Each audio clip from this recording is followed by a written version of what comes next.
Hello everyone, we're going to go over how much can you get from ERC, the Employee Retention Credit. Now the short answer to this question is the higher the wages paid, the higher your ERC. So if you're a business owner and you paid a lot of wages to your employees, the higher your Employee Retention Credit can be. Now the max tax credit is $26,000 per employee, which I'm sure everyone knows at this moment. It's advertised everywhere. But the questions you want to ask are, how do you get there? What are the requirements? And how do you calculate for that max tax credit? But before we begin, I do want to mention there are some qualifications you must pass before we can talk about your ERC refund amount. I go over those qualifications in another video that you can watch, but in this video, I'm going to focus on the ERC refund amount and how much you can get. So if you can stick with me, I'll go over the rules, requirements, and calculations, and even give you an example of a business qualifying for the ERC. So let's go ahead and dive right into the first most common question, which is what employees are eligible. We want to have W-2 employees only, and these W-2 employees must be full-time. What does that mean? Full-time is 30 hours or more a week or 130 hours or more a month. And unfortunately, there's no 1099 contractors. They must be W-2 employees. The next rule would be the number of employees in 2019. For the year 2020, you must have 100 employees or less full-time W-2 employees in 2019. For 2021, you must employ 500 or less full-time W-2 employees in 2019. So 2019 is your baseline for your employee count.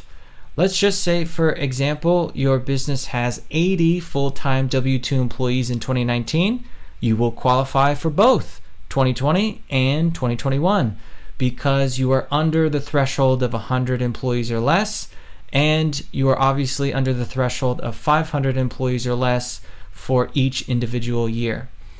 Now let's get into the calculations. I'll try not to get too confusing with these calculations, but let's keep things simple. For 2020, you're going to take 50% of W-2 wages, and there's a cap of $10,000 on those wages for the year. So $10,000, 50% of $10,000 would be a max of $5,000 per employee.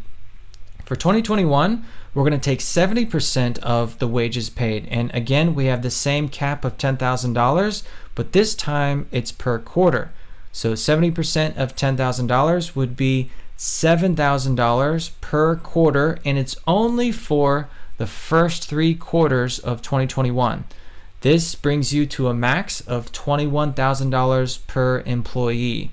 And combining those 2 years together, that would give you a max tax credit of $26,000 per employee. Now, something to note, if you were a recovery startup, which means you started business after February 15th, 2020, you can qualify for that 4th quarter in 2021.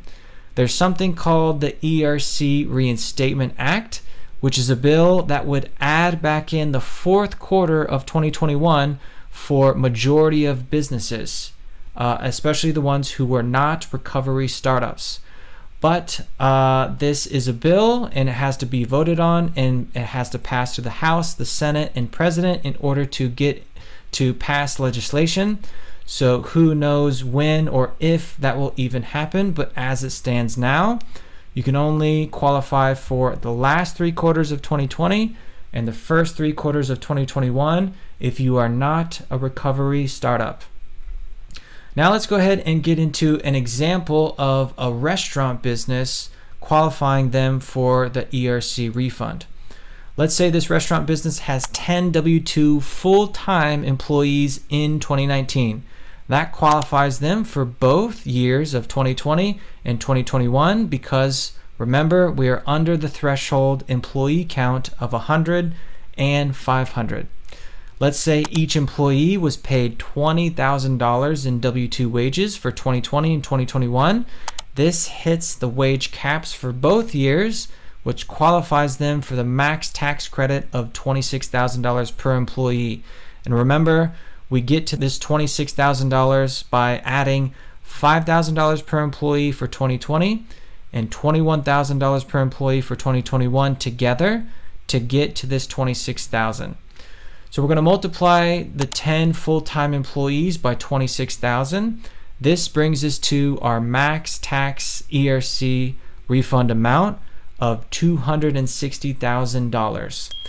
Now, if this business had changes in employees, maybe it fired a few employees, maybe it hired a few employees, or it changed wages paid to these employees, or received PPP loans. All of these factors are going to take an effect on the calculations and ultimately take an effect on their ERC refund amount. So it's best to compile information like your 941 quarterly tax forms, your payroll reports, your profit and loss statements, and PPP loan details, if any, to figure out the exact accurate ERC refund amount for your business. If you're looking to apply for the Employee Retention Tax Credit, I have some great recommendations. You can click the link in my description. It'll tell you more about these recommendations and how to register. If you have any questions, please ask. If you found this video helpful, please like and subscribe and share with all your small business owner friends and family. Thank you again for watching.